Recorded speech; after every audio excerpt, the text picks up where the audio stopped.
নিবাইছে তব আলো, তুমি কি তাদের ক্ষমা করিয়াছ? তুমি কি বেসুত তব ভালো? আমি 2011-2009 পূর্বে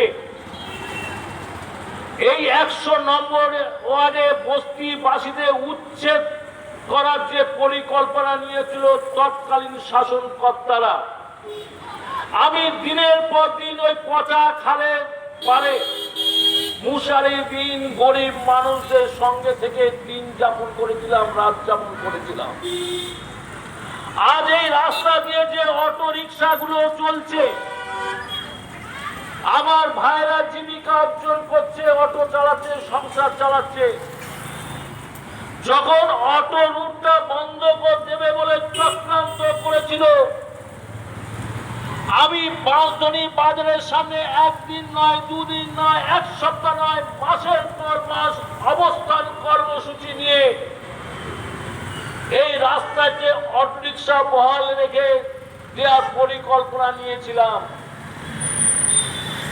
অনেকে হয়তো বলবেন জাতীয় কংগ্রেস কয়েকজন কর্মী নিয়ে ইন্দিরা গান্ধীর স্মরণ সভা করছেন। সেদিনে কিন্তু আমরা কয়েকজন কর্মী মিলে কিন্তু 100 নম্বর ওয়ার্ডে গরিব মানুষের অধিকারটা পাইয়ে দিয়েছিলাম।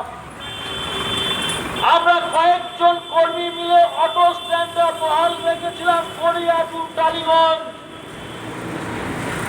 আজ এই 100 নম্বর ওয়ার্ডে দাঁড়িয়ে বলছি, ইন্দিরা গান্ধী স্মরণ সভায় ইন্দিরা গান্ধীর উদ্দেশ্যে শপথ নিয়ে আমরা জাতীয় কংগ্রেস কর্মী, আমাদের কিনতে পাওয়া যায় না, আমরা বিক্রি হই না।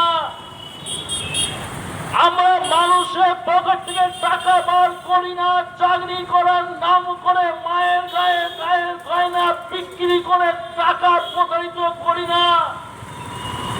আমরা জনসাধারণের ট্যাক্সের পয়সায় 50-60% কাটমানি কন্ট্রাক্টরদের কাছ থেকে আমরা খাই না।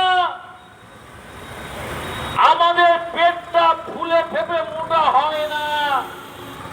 আমরা ক্ষমতায় না থাকি, আমরা সাধারণ মানুষের পাশে ছিলাম, আছি, আগামী দিনে থাকবো।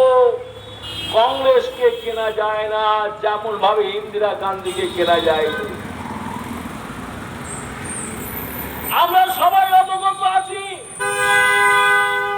হয়তো অনেক মায়েরা আমরা চিন্তা করছি যে 1000 টাকা লক্ষ্মীর ভান্ডারের বিনিময়ে আমরা অনেক উপকৃত হচ্ছি। হ্যাঁ, সত্যিকারে যদি ভারতবর্ষে যদি লক্ষ্মী একটাই থেকে থাকে, সেই লক্ষ্মীর নাম ছিল ইন্দিরা গান্ধী। এটা আমাদের ভাবতে হবে, আমাদের জানতে হবে। আর যে আমাদের নারী শক্তি, আমাদের ঘরে মা বোনেরা যে লক্ষ্মীর শক্তিটা পাচ্ছে, এই ইন্দিরা গান্ধী থেকে সেই লক্ষ্মী শক্তিটা তারা অর্জন করেছে, অস্বীকার করার জায়গা নেই। কারণ বিশ্বের সব থেকে শক্তিশালী নারীর নাম হচ্ছে শ্রীমতী ইন্দিরা গান্ধী। সারা বিশ্বের নারীদের শক্তি অধিকারের নেতৃত্ব দিয়েছেন শ্রীমতী ইন্দিরা গান্ধী। শুধু 1917 সালে 19শে নভেম্বর কাশ্মীর পণ্ডিত পরিবারে জন্মগ্রহণ করে তিনি ক্লান্ত হননি।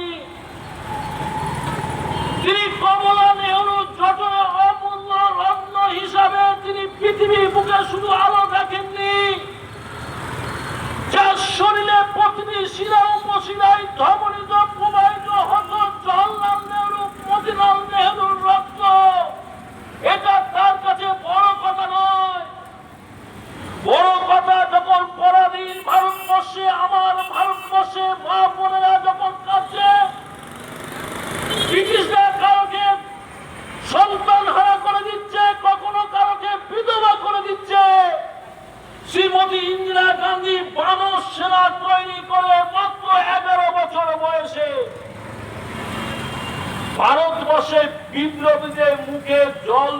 চেয়েছিল দুটো অন্ন